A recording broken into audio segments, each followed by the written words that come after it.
All right, welcome back to the 80 Star Basketball Channel. I did want to actually, I didn't think I was going to be able to put a video out this week, but I saw this video and I wanted to get a quick reaction to this. So, this video is going to be a little bit shorter, but something very interesting is said here. So, for all the Star people, I thought this was going to be, and Jordan collectors, I thought this would be a pretty cool one to put out just as a heads up. So Cajun Cardboard, I think I think most of you know him. He big Jordan guy, exclusively Jordan, pretty much, and he is very pro '86 Fleer. Obviously, it's in his design, and his logo is the '86 Fleer logo. You can kind of see a backdrop of it up here. And he's kind of a high energy, kind of crazy guy. He definitely he does do his research. He goes out and he looks, and he's very well versed in kind of the pulse of the market for Jordan cards. And I actually like him, even though I disagree with his assessment that pack pulled matters. He views this as an XRC, and I think he actually just had a thing where he took a hiatus a little bit. He wanted to do a 30-day, but I think he came back much faster. He basically said he was burnt out and kind of hitting his life and whatnot. So he decided to take a little break, and then he came back and kind of put these videos. And during this time, I think that's when also the Star started really started taking off. And so he may not have had a pulse on this. So a little bit he's surprised. So he does this video where he talks about all the Jordan card sales from May 2024 and sees there's a lot that's going up with them. And he looks at this and he's blown away by this sale, and he states in it his bias. I mean, he's an '86 Flair guy, and that's his bias, and he talks about it. So I actually respect that. And he comes out and says this is 200% more. That doesn't make any sense. And I hope he gets a chance to see this video, is that because I actually made a comment. And for those of you in the Star forums or whatever, but if you want to go and check out his video, and you can comment and let him know but what you think. But I think he underestimated what PSA did. It didn't like start a thing. He basically said there's going to be some hype to this and then it'll die. And I basically took the exact opposite, that this isn't hype. It's just correcting misinformation.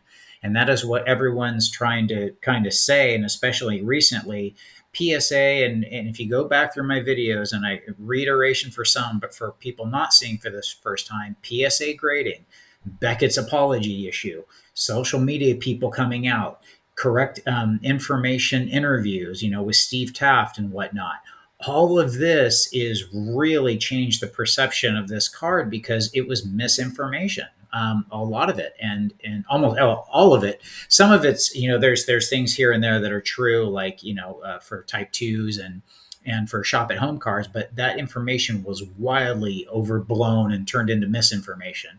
So a lot of these things are clarified, and I think that's what's everyone's trying to say, that the pop count differential here is so different between this card and the '86 Fleer.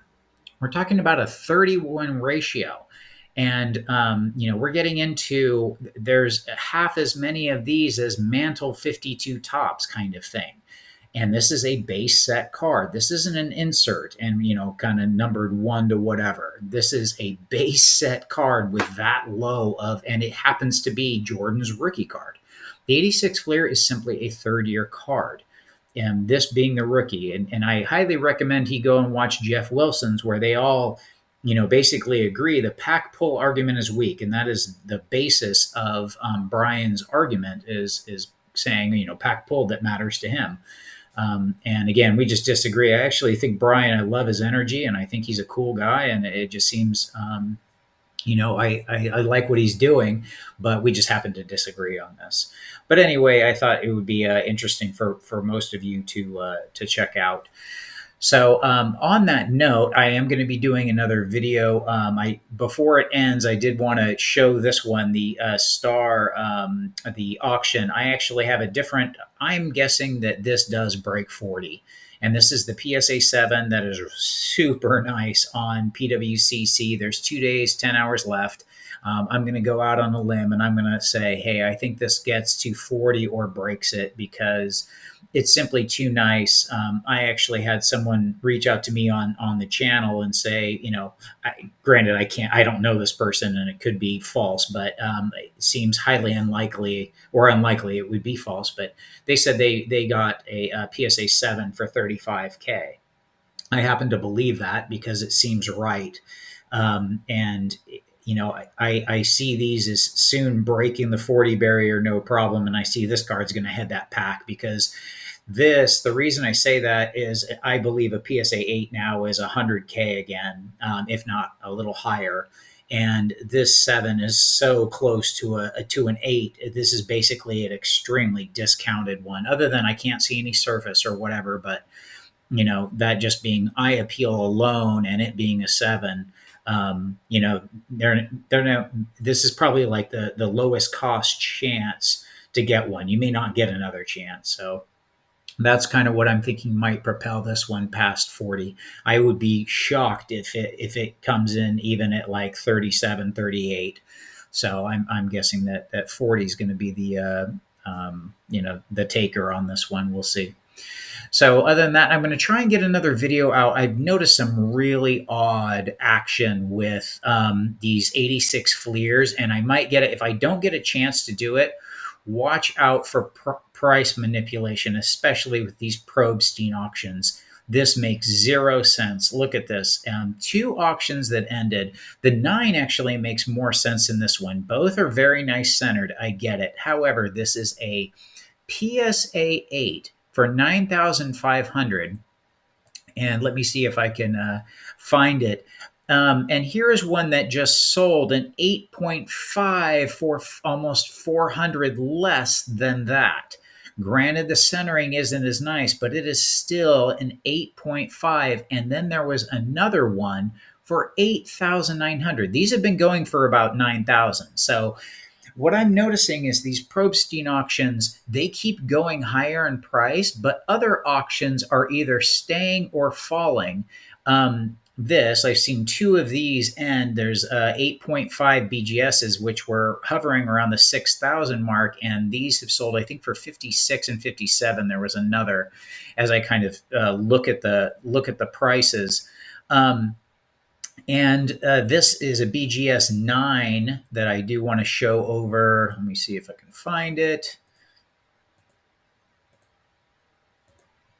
This BGS 9 sold for about 11,000, a little less than 11,000, but the 9s have been selling for 9,000, but this has 9.5 centering. So I get that there's a premium to this card.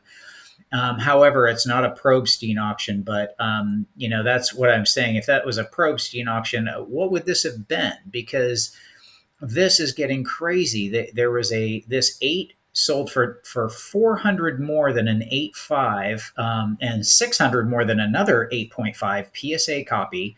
Makes zero sense. These go for about 6,000, maybe 6,200 or 300. And there's a lot of sales. This one was over 50% of that increase. And there's also the other Probstein auction. These have been going around 16,000. So, and I know there was another sale for like 17 or 18, but it's really hard to trust eBay vault sales or whatnot. And it's shocking to see a 50% increase for an eye appeal, but the fact that it's a 9.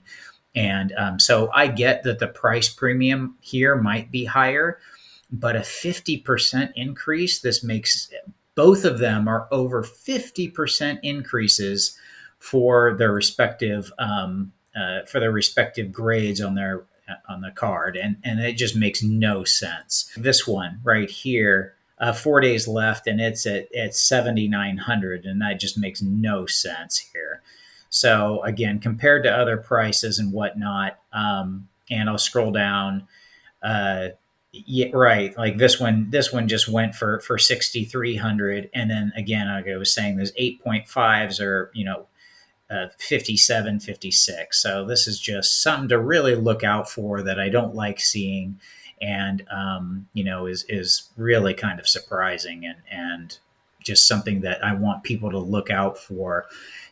and watch the prices here. So anyway, kind of combined a couple things. Watch out for these these 86 Fleer prices, and any prices really. It doesn't even have to be 86 Fleer. I just noticed it was right here, but these auctions that some when you see massive price increases for no justification, definitely raise your eyebrows. But anyway, but do check out Brian's video, and then and let him know your thoughts maybe as well, and reaction. But I saw it and kind of stood out to me, and just wanted to kind of make note of it.